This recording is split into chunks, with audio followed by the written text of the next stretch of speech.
Linda Afya. Kora subscribe, sabone.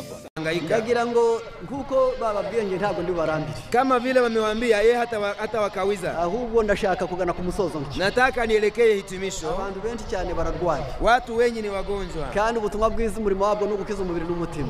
Na lengo la habari njema ni kuponya miili na mioyo. Kandi cyano riheruka ni ukwibasira ibimera, kwibasira umuntu kugira ngo arware abe n'ikigori. Na ole kubwa ni kuvikabili kuviharibu viumbe na mwanadamu ili aharibike. Ubutumwa bwiza bugomba kugukiza umutima icyaha. Habari njema sherti iponye moyo na dhambi, bugakukiza umubiri indwara, inaponya magonjwa katika mwili, bugakiza intekerezo ubujiji, inaponya pia mawazo na ujinga. Mbese ugasobanukirwa, unaelewa. Ndagira ngo tindaho cyane. Hata kawa kwa jambo hilo ni iki twakora mu gihe ngiki tutafanya nini kama katika wakati huu kugira ngo ubuzima bwacu bube butuje, ili uzima wetu iwe na amani kandi tugera hakwiriye na tufike mahali panapostahili. Ndagira ngo nanjye ntagana mu kubarambira bila kuwachosha. Ndashaka kuvuga umutumwe gusa ukomeye, atasema dawa moja tu kandi narangiza nkaba nshoje, na baada ya pale atakomesha mu minota naba nsigaranye katika dakika nazo baki nazo kugira ngo nibura mbe nshoje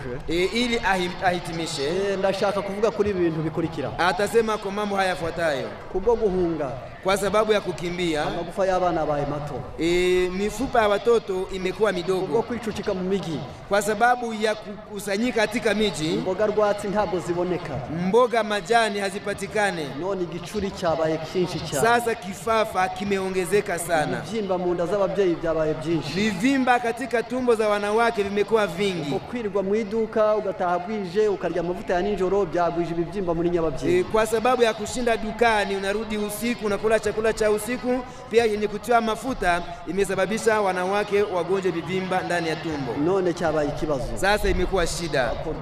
Sasa tufanyeje abana kugira ngo be kurwara igicuri, ili watoto wasigonjwe kifafa, abasore be kukirwara, vijana wasigonjwe kifafa? Keneye ibintu bitatu, wanatakiwa na mambo matatu. Wewe muzirikanye, mujali sana jambo hili. Ifate nkuko umuntu afata ibitutsi bari kumutuka. Mushike jambo hili kama vile watu wanashikaka vitusi wakati wanamkashifu. Hari umuntu wari wagutuka mbwira ngo sura ntabwo numvishije.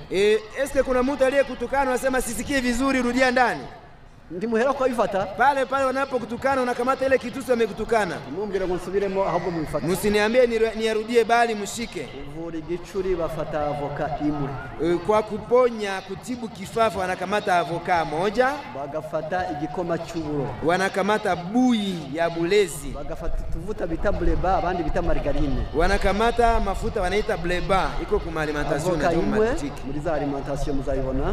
Ndio igikoma cy'uburo kingana ni cyujumwa, yani ni kukamata kipimo ya buye yenye unakunywa lakini ya ulezi. Shiramo ikiyiko cya bleba ukoroge neza, tia kijiko moja ya bleba ukoroge vizuri, ukoreshe mu gitondo iminsi 7, uvitumie asubuhi siku 7. Ubundi iyo bavura mu kiganga, wakati katika kinganga wanatibu cyane cyane iyo bavura ibi bintu biri naturel, wakati wanatibisha vitu ambavyo ni maumbile, bavura mu buryo bune, wanatunza namna 4. bagira icyo bita kire hebdomadaire, ni bijyana iminsi 7, yani wanakuwa na kire ya kila siku, yani siku 7. bakagira icyo bita kire menstruelle, ni icy'ukwezi, au kire ya mwezi, bakagira ibyo bita periodique, na amezi 3, wala wanakuwa na kire ambayo ya periodique ya periode, yani miezi 3, bakagira n'icyo bita annuelle bitwara umwaka, au kire ya mwaka mzima. Kuvura igicuri bakoresha iyo bita hebdomadaire.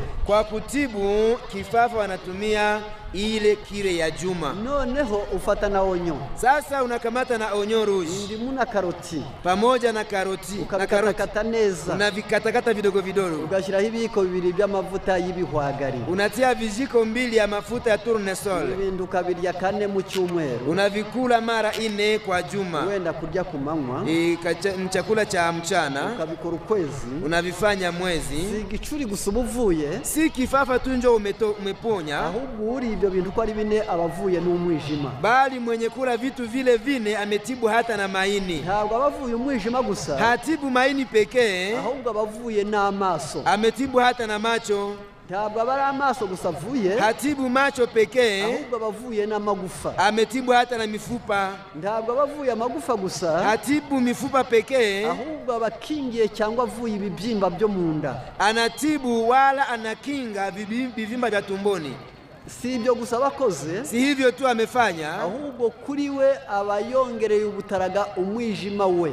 bali kwake ameongezea maini yake nguvu. Ni onyo, Ni onyo ni ruje, indimu, ni citro, ni karoti. ni karoti. Kubihuza Unavichanga, ukabikatakata neza, unavikatakata vizuri, yarangiza ugashyira amavuta y'ibihwagari, baadaye unatia mafuta ya tournesol. ukabirya 4 mu cyumweru. Unavikula mara 4 Wenda kwa kurya ku juma. manywa. Katika mbele ya kula chakula cha mchana. Bayita medikama polivara, ingwara zose urwaye zose ziba zikozweho. Yaani magonjwa yote na kusumbua yote umeipiganisha. Bwa mbere onyo ikora hose. Ya kwanza onyo inatumika mahali pote. Karoti ikora hose. Karoti yangu nayo pia inatumika mahali pote. Imikora ibintu bibiri, irema amaraso ikanayoza yasanze yandi. Citro inatengeneza damu na inaisafisha kama imechafuka. Ibihwagari bifite vitamine E, ubwo bifite ubushobozi bukomeye cyane mu birebana n'imiterere mu nda. Tournesol inakuwa na vitamine E yenye inahusika na miumbile ya mwanadamu. Tahi wanyu uzabikora utyo, Ubifanye kwenu namna hiyo 4 mu cyumweru, mara 4 kwa juma. bakwibaza tumbe umuntu arwaye umwijima yabibwirwa ni. Wengine ukigonjwa maini utajuaje? Urarota gusa ugiye gusinzira. Utalota ndoto za ovu tu wakati unasinzia. Ukunda gufatana iminwa.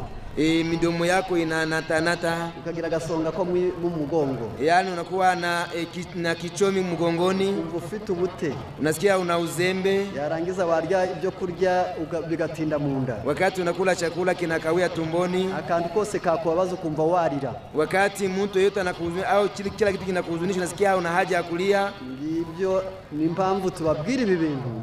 Tunaambia mambo haya kwa sababu ya nuko mu butumwa bwira Laodikia, ni kwa sababu katika ujumbe wa Laodikia uandika itorero kino gihe cyacu, aliyeandikia kanisa wakati wetu ni Yesu Kristo bwe wenyine. Ni Yesu Kristo mwenyewe. Umuhamya ukiranuka w'ukuri. Ni shahidi mwaminifu na wa kweli. Ijambo rivuga ngo inkomoko y'Imana yari. Anasema yeye ni mwanzo wa viumbe vyote.